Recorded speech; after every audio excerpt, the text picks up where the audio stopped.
and welcome back to another episode of Reading Rural, y'all. I'm your host, Dr. Shay Parton, and this month we're starting another deep dive into another fabulous rural YA book, Tim Lockette's Whippoorwill Award-winning Tell It True. I'm so excited to talk about this one, so let's dive in. As always, summary first.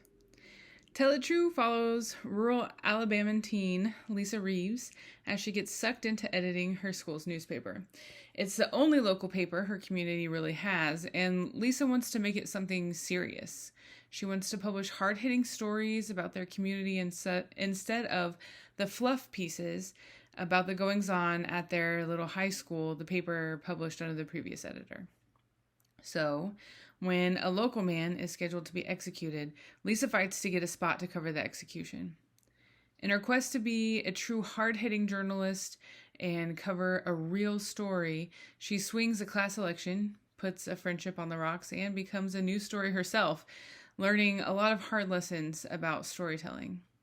Tell It True covers a multitude of important topics, everything from the left-right political divide, toxic masculinity and sexual assault, ageism, and the cultural construction of adolescence, local versus global journalism, the responsibility of telling someone else's and your own story, issues related to social class, capital punishment, and so much more. And it's only 192 pages long. It's just chock full of good things in such a little package.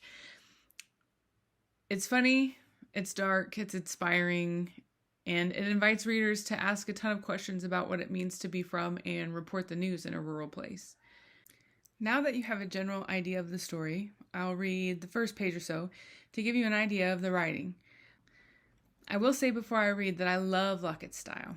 A journalist himself, the way he wrote the story felt journalistic in nature, and in that form reflects content in this book in a really cool way, and it gives it some more verisimilitude, I think. So I really, really enjoyed that about this book. Okay, so here is the first page or so. We live in a big house, which is good. I mean, it's not a mansion or anything. It's pretty typical for a house by the lake. Most of the walls have real wood siding, so it's like you're in a cabin. The staircase to the second floor is narrow and so dark it used to scare me when I was little. The only thing that feels big is the living room with the picture window that looks out on the lake. It's quiet and cozy.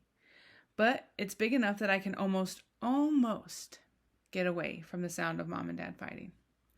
I try to get up early on the weekends when Dad's home so I can slip through the living room to the kitchen and eat some Cheerios in peace before the muffled voices start from Mom and Dad's bedroom. It's always Mom first. She's louder. Dad starts out quiet, almost impossible to hear, but then he gets louder and louder. I don't know what they fight about in the bedroom, in the living room, and the car. It's always stuff that needs to be done, stuff that Dad hasn't done because he's away so often. The car needs an oil change, Mom might say. Don't think you're going to sit around all day when that needs doing. I'll get to it later, he'll say. I have yard work to do and I have some work I brought home. That takes priority. Your family takes priority, Mom will say. Your wife takes priority. If you were home more often, you could get all these things done. I don't understand why you can't do it, he'll say. You just have to drive to town and get it changed. Why can't you change it, she'll say. You're an engineer and you can't even change the oil in a car? My dad could change oil. For the last time, I know how to change the oil. Nobody does that for themselves anymore. It's not 1976. You don't just empty your oil pan and dump it into the lake, he'll say. And on, with the volume going up and up, even though the debate's about some tiny thing. Mom's always the one who turns up the volume. She's always on the attack and he's always on the defense. If you didn't know them the way I know them, you'd think he was a reasonable person married to a bully. But I don't mind her acting like a bully so much because there's more to Dad than meets the eye. So I'll stop there. Okay, so now since we've covered summary and style, let's talk analysis. Like I mentioned before, there are so many important issues brought up in this book. Lisa's dad needing to work outside their rural town, toxic masculinity, party politics, the death penalty, fighting between family and friends, etc. But for the focus of this series and channel, I'm going to talk about Lisa's fight for local news representation and for her rural community. What I loved so much about Lisa as a character is that she's a lot like me. Totally egotistical, I know. But she's super politically engaged. She's definitely left of center on the political spectrum in a town that runs more red than blue. She's a writer who thinks she's got the world pretty much figured out. And she knows that she's on the right side. She's precocious and sarcastic, and she isn't afraid to go her own way. But she needs to learn that she's not the only human being in the universe, and she's not always right. I think she's the perfect picture of an engaged and fired up young person, and I loved her a lot. When she starts as editor for the school newspaper, we see a lot of these characteristics lead Lisa in some really cool and some really not so cool directions. Her tendency to believe that she's right about everything and to act first and ask questions later, get her into some hot water now and then.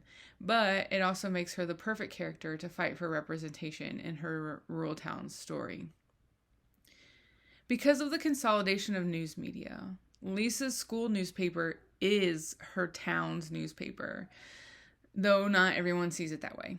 She becomes a news item herself in her fight to be present at the execution of a local man convicted of murdering a local young woman and her dad because he thought that they had money.